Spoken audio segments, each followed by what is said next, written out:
Bonjour, aujourd'hui tu vas apprendre à calculer l'expérience d'une variable aléatoire. Alors l'exercice consiste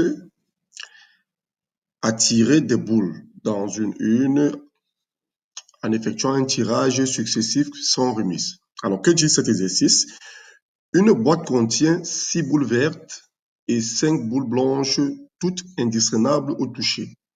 Un jeu consiste à tirer successivement sans remise deux boules de la boîte. Si les deux boules sont de même couleur, le joueur gagne 100 francs.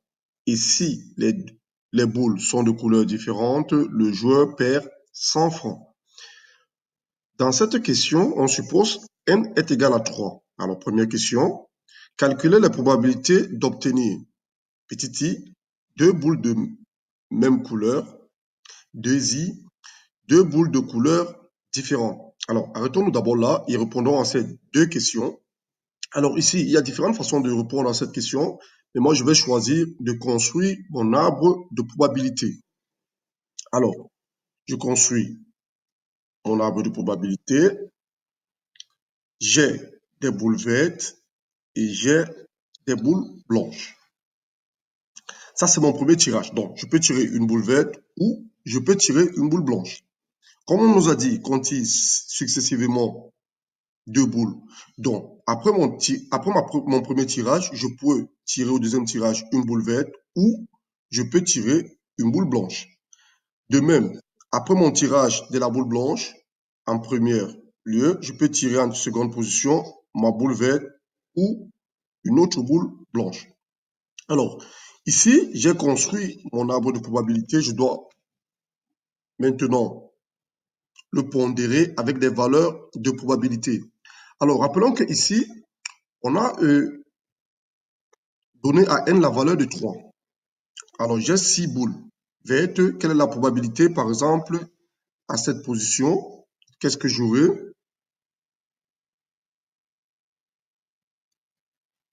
Alors, qu'est-ce que j'aurai à cette position? Vous êtes d'accord avec moi que j'aurai 6 sur 9.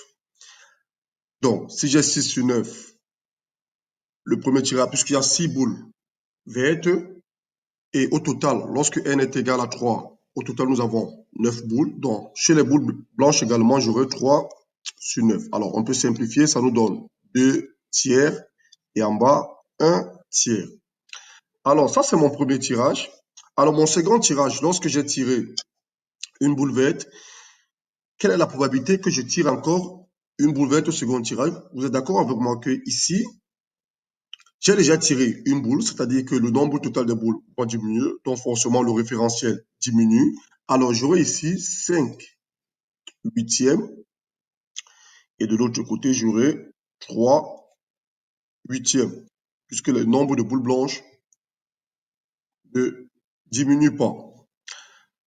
En revanche, le nombre de boules vertes va diminuer parce que j'ai déjà tiré une boule verte dans un premier temps. Il y avait au total 6 boules.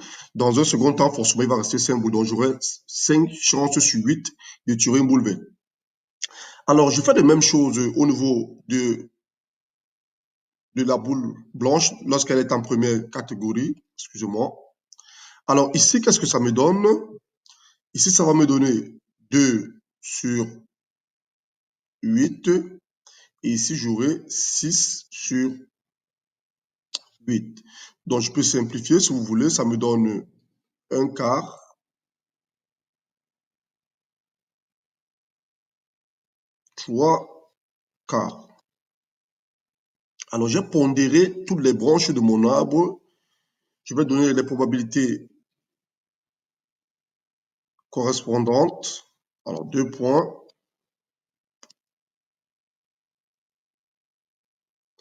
Alors ici, en premier lieu, qu'est-ce que j'aurai? La probabilité que j'aurai ici, c'est d'avoir tiré une boule verte et une boule verte. Ici, une boule verte et une boule blanche. Une boule verte et une boule blanche. Une boule blanche et une boule blanche. Alors ici, on voit bien que c'est la probabilité, une sorte de probabilité d'intersection. Donc forcément, pour déterminer la probabilité de PVV, ça serait le produit de ces deux probabilités. Donc, ça va me faire 2 tiers fois 5 huitièmes. Ici, j'aurai 2 tiers fois 3 huitièmes. Ici, j'aurai 1 tiers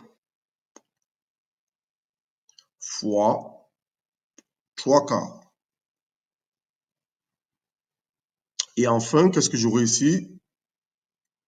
1 tiers fois 1 quart. Alors, si on calcule, qu'est-ce que ça nous donne? Dans un premier temps, ça va me donner, disons que 5 douzièmes. Ici, j'aurai 1 quart. Ici, 1 quart. Et enfin, 1 douzième. Alors, j'ai déjà calculé bon nombre de probabilités correspondant à mon arbre de probabilité. Alors, je vais essayer de répondre pas à pas les différentes questions. Alors, calculer la probabilité d'obtenir deux boules de même couleur. Alors, deux boules de même couleur, revenons sur notre arbre pondéré. Deux boules de même couleur, c'est quoi? C'est la probabilité de vert-vert et la probabilité de blanche-blanche. Donc, ça va me faire la somme des probabilités. Donc, appelons ça l'événement A. C'est égal à probabilité de vert-vert ou, donc, plus la probabilité de blanche et blanche. Donc, ça va me donner 5 douzièmes plus 1 douzième qui me donne un demi. Donc, ça, c'est pour la question petit i. Alors, 2i, on nous dit obtenir la probabilité des couleurs différentes. Couleurs différentes. Alors, ici, appelons-le l'événement C. Les couleurs différentes. Vous êtes d'accord avec moi que c'est verte blanche ou, ici j'ai fait une petite erreur, ici c'est blanche verte. Donc, revenons, ça va nous faire PVB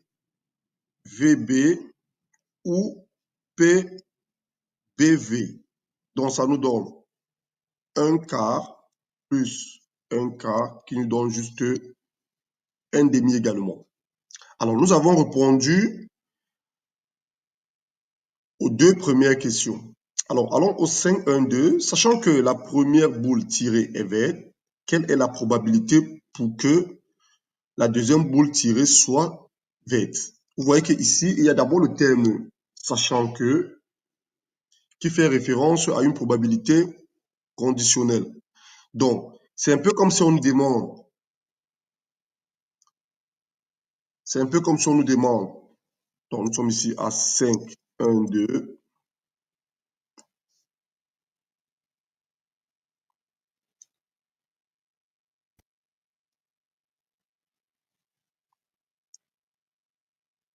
5, 1, 2. On nous demande la probabilité de verte, sachant que la boule est verte. Donc, on peut facilement la lire au niveau de l'arbre. La voici ici.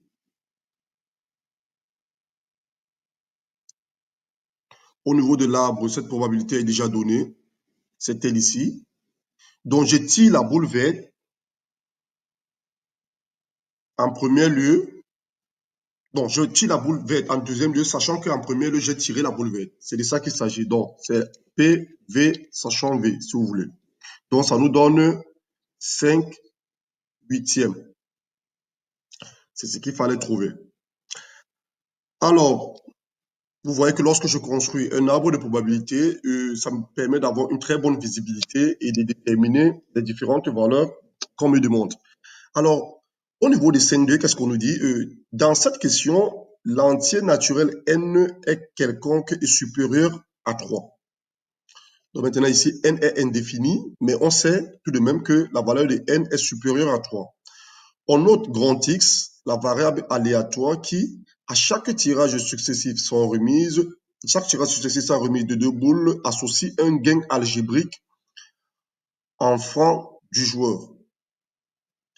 Alors, exprimer en fonction de n les probabilités des événements, grand X est égal à moins 100 et grand X est égal à 100. Ici, maintenant, il s'agit d'un jeu, c'est-à-dire un jeu qui consiste à gagner ou à perdre. Donc ici, nous allons construire une loi de probabilité, la loi de probabilité du gain, avant de déterminer les différentes valeurs de probabilité. Alors, nous sommes à 5, 2, 1. 5, 2, 1. Je vais construire un tableau de loi de probabilité. Alors, mon tableau, ça serait, j'aurai la valeur xi et la probabilité que grand X prend la valeur xi.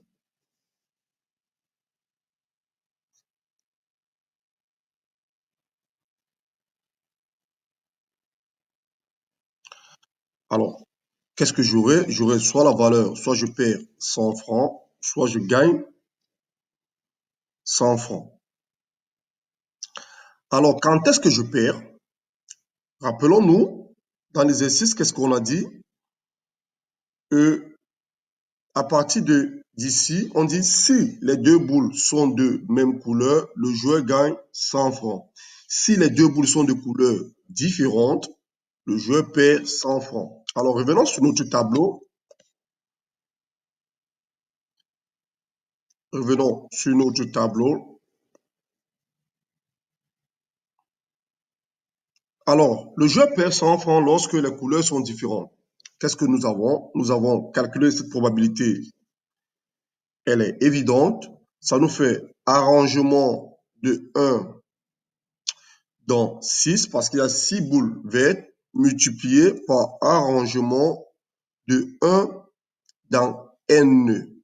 Les boules blanches. Parce que cette fois-ci, on a dit les boules blanches correspondent à la valeur n. Et cette valeur n est supérieure à 3.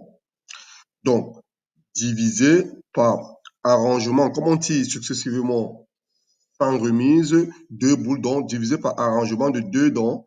Au total, combien de boules? 6 plus n.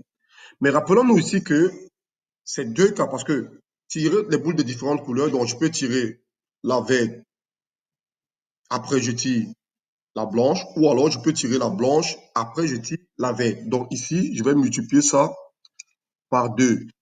On pouvait le voir ici sur notre arbre de probabilité. Vous avez vu que j'avais PV, PVB, ou alors j'avais PBV. Et vous voyez que c'était la même valeur. C'était un quart, un quart. Ici, c'était lorsque n était bien précis, n était égal à 3. Donc, j'ai fait un quart multiplié par 2.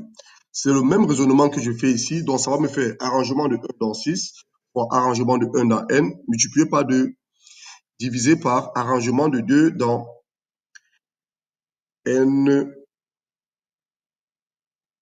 plus 6. Alors, il gagne 100 francs lorsque les boules sont de même couleur. Alors, quand est-ce que les boules sont de même couleur? Ça nous fait arrangement de 2 dans 6 ou arrangement de 2 dans n sur arrangement de 2 dans 6 plus n, ou alors n plus 6, si vous voulez, ça dépend. C'est la même chose. Alors, voilà les différentes probabilités que j'ai calculées. En même temps, ce tableau, c'est ce qu'on va appeler la loi de probabilité. C'est ce qu'il fallait faire. Bon, maintenant, on peut déterminer les valeurs de ces arrangements-là, si vous voulez. Donc, qu'est-ce que j'aurai? J'aurai la probabilité pour que grand X soit égal à moins 100. Si on calcule cette valeur-ci, ça va nous donner au numérateur 2 facteur de 6 facteur de n. Puisque arrangement de 1 dans 6, c'est 6. Arrangement de 1 dans n, c'est n. Donc, ça nous fait, si vous voulez, on ça plus simplement 12n. Donc, ici au numérateur, j'ai 12n divisé. Alors, arrangement de 2 dans n plus 6, ça nous donne quoi? Ça nous fait n plus 6 facteur de n plus 5. Alors, voilà notre probabilité. lorsque x prend la valeur de moins 100. Alors, lorsque x prend la valeur de 100, c'est-à-dire lorsqu'on gagne 100 francs, ça nous donne, alors calculons également cette probabilité. Qu'est-ce qu'elle nous donne? Arrangement de 2 dans 6, c'est 6 fois 5. Alors, plus arrangement de 2 dans n, ça nous fait n facteur de n moins 1. Alors, divisé par arrangement de 2 dans n plus 6, c'est la même chose comme le résultat précédent. Ça nous donne n plus 6 facteur de n plus 5. Alors, voilà nos deux probabilités que nous avons trouvées en fonction de n, parce que je pense que la question nous a dit déterminer cette valeur, cette probabilité en fonction de n. Donc, nous avons déterminé les probabilités en fonction de n. Maintenant, en 5.2.2, on nous demande de montrer que l'espérance mathématique de x est égale à cette valeur. Alors, comment montrer que l'espérance mathématique est égale à cette valeur? Nous allons tout simplement poser la formule de l'espérance mathématique. Alors, calculons EX. EX est égal à quoi? Par formule, nous savons que c'est la somme des i allant de 1 à n xi p de xi. Alors, ici, on voit bien que n ici va correspondre à 2 parce que nous n'avons que deux valeurs de i. Donc, c'est i1 qui est égal, x de i1 qui est égal à moins 100 et x de i2 qui est égal à 100. Donc, si on vient remplacer, ça va nous faire la somme des i allant de 1 à 2. Alors, x1, xi, si vous voulez, p de xi. Qu'est-ce que ça nous donne? Ça va nous donner moins 100 facteur, donc multiplié par cette valeur, donc multiplié par 12n sur n plus 6 facteur de n plus 5 et plus 100. Alors plus 100 multiplié par combien? Alors ici on avait 5 fois 6, 6 fois 5 qui nous donnait 30. Donc ici on avait 30 plus n facteur de n moins 1 sur n plus 6 facteur de n plus 5. Donc, ça va me faire, ici, ça va nous faire 30, si vous voulez. Alors, si on développe, ça va nous faire plus n carré moins n divisé par n plus 6 facteur de n plus 5. Alors, ici, vous voyez qu'on peut mettre ça en facteur. Alors, mettons ça en facteur. Qu'est-ce que ça va nous donner? Je vais commencer par la valeur positive. Donc, ça va me faire, si vous voulez, n carré moins n plus 30 sur n plus 6 facteur de n plus 5 moins 12n sur n plus 6 facteur de n plus 5. Alors, qu'est-ce que j'aurai? Vous voyez que je peux toujours conserver mes 100 à l'extérieur. J'ai le même dénominateur, donc j'additionne uniquement les numérateurs. Ça me fait n carré moins n moins 12n, ça me fait moins 13n plus 30 divisé par n plus 6 facteur n plus 5. Vous voyez que si on regarde la question qu'on nous a posée, puisqu'on nous a demandé de montrer que l'espérance mathématique,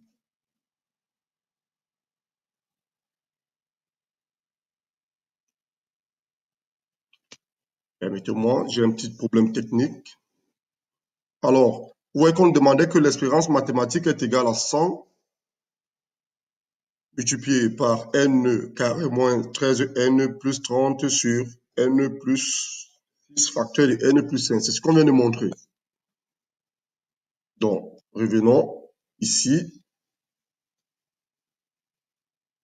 C'est ce qu'on vient de montrer. Donc, ça, c'est EX. Et qu'est-ce qu'on nous dit à la fin? On nous demande de...